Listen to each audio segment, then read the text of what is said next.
Let's go to the other end of the age spectrum, though, and look at the climate change debate and some of the hypocrisy here. And, of course, there are some young campaigners. We have school strikes for climate change. We have Greta Thunberg out there, of course. And I showed earlier this exchange with a New Zealand protester, Izzy Cook is her name. And she was saying that people should have to reconsider their need to travel in order to protect the planet. People shouldn't be automatically allowed to travel overseas, for instance. And she was challenged about this on radio. Have a listen. Am I allowed to go to Fiji? Is that necessary? In the current climate crisis, I don't think that that's necessary. When was the last time you were on a plane? I'm not sure. Maybe a few months ago, to be honest. Where'd you go? Fiji. Izzy! Izzy! Don't you care about the climate, Izzy? Of course I care about the climate. Not enough. You went to... you went to Fiji. Izzy, come on, mate. Are you serious? Mate, you're not allowed to go to Fiji, but I've just been. It's okay for me, Jack.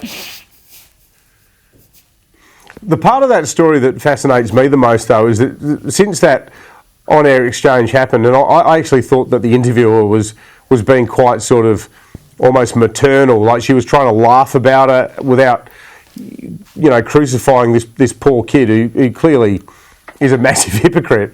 But her mother has gone berserk, and she's now accused the radio station of cruelty and said, how dare my daughter be treated like that? Well, there's a bit of welcome to first grade with all this. Like if this kid is going to be some sort of child prodigy who thinks that they can tell the rest of us how we should live our lives, you do invite a degree of scrutiny. And, the fact that her mother sort of belatedly turned into some kind of crazed helicopter parent saying, how dare anybody subject my poor little darling to hard questions about it. I mean, if you're telling people they're not allowed to go to Fiji to save the planet, it's a bit reminiscent of the Harry and Meghan tread lightly on Mother Earth stuff while they're jetting around the world in a Learjet and living in a $20 million house. Yeah, it is completely hypocritical, and the best way to avoid this is keep the kids out of it. Keep the kids out of the big political issues and let them study other stuff at the moment. Thanks for joining us, Pembo. Appreciate it.